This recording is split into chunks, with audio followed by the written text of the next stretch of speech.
Hey guys, Michael Gray here from the Fit Body Formula based in Datchet. In this video I'm going to be talking to you about how to feel fuller for longer and how to prevent and stop your cravings. So the first tip I'm going to give you, number one, is drink a sip of water for every two mouthfuls of food that you eat. So if you're having your dinner, I'd have 2 mouthfuls of food, then have a little sip of water. By doing that, you're going to be getting more water into your body, so you're going to feel fuller anyway. But most importantly, your meal is going to take a little bit longer to eat. So it'll take around about 10 to 15 minutes usually. And by doing that, because you're eating over a long period of time, your body gets a chance to, your brain gets a chance to decide whether or not you're full or not.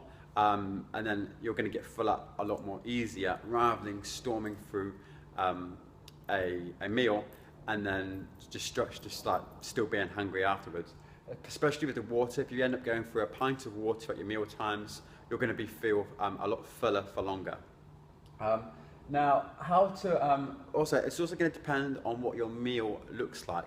And in this video as well, I'm going to show you what you should be eating to help prevent your cravings and what a meal should look like to help you with your weight loss. So, your meal should have 1 palm size of protein.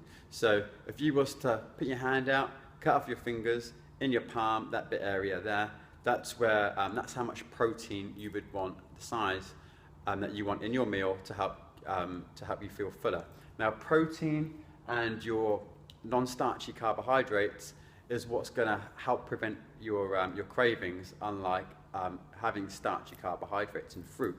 So, number one rule of your meal is have a palm size worth of protein in every meal that you have. Your next one is have 2 handfuls of non-starchy carbohydrates. I'm just going to go back to your protein. Protein is stuff like your meats, so chicken, lamb, beef, all that kind of stuff. So point number 3, like I said, is 2 handfuls of non-starchy carbohydrates. This tends to be vegetables that grow above the ground. So stuff like kale, broccoli, spinach, or a lot of the leafy greens. The stuff that grows above the ground tends to be non-starchy. So you would have 2 handfuls of this, and the vitamins and minerals and all the nutrients in here is also going to help prevent your cravings. Because sometimes if you're craving chocolate, it's normally down to a vitamin deficiency, and you think you want chocolate, but your brain just needs that vitamin fix. So, so instead, have 2 handfuls of non-starchy carbohydrates. So you'll maybe grab a handful of spinach, handful of broccoli. That would be part of your meal. Nice and simple, just an example. The next one is 1 thumb's worth of fat. So that may be your cooking oil. Coconut oil is best. You can find that in most shops these days. It's got quite popular. And that's also going to help you feel fuller for longer. Now, the next point is you're going to have 1 handful of starchy carbohydrates. Now, starchy carbohydrates are the stuff that majority of the time grows underground. So stuff like your potato, your sweet potato, your parsnips, your carrots, other stuff that may grow above the ground, maybe rice. You'd have a handful of starchy carbohydrate and have that in your meal. That's all you need. And then by doing that, you're not going to go overload on your carbs, so it gets stored as fat. But the best time to have your handful of starchy carbohydrates with a meal is mainly after a workout. So if you're having dinner after training, you may want to make sure you have a starchy carbohydrate in there to help keep your energy levels up and keep the muscles recovering rather than letting them just get smaller, which is a really important point of toning. And then the 6th point is, lots of people make this mistake, is they snack on fruit.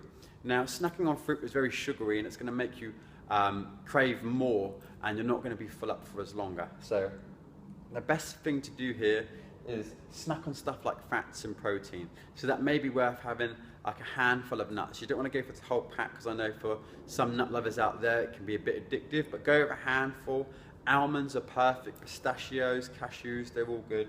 A handful of them, and it's going to fill you up for a lot longer than what a piece of fruit would do as well. Also, you could always snack on a protein source as well. So if you've got a little bit of leftover lunch, the protein in that you could have a little bit of a snack a couple of hours later. Use some of your lunch as a snack, and that's really a good idea. Or for some people, a protein shake would work quite well as well, because that's another source of your protein. So I hope that video helps. By doing that, if you was to follow that, I'm pretty sure your cravings would go. I think 99% of the time they do, and you will certainly be, if you're eating that at each and every meal, you'll be losing weight, but you'll also be feeling very full up, and you should never really feel hungry when you're on a diet, so to speak. So give that a go. Let me know how you get on. You can always post your comments below.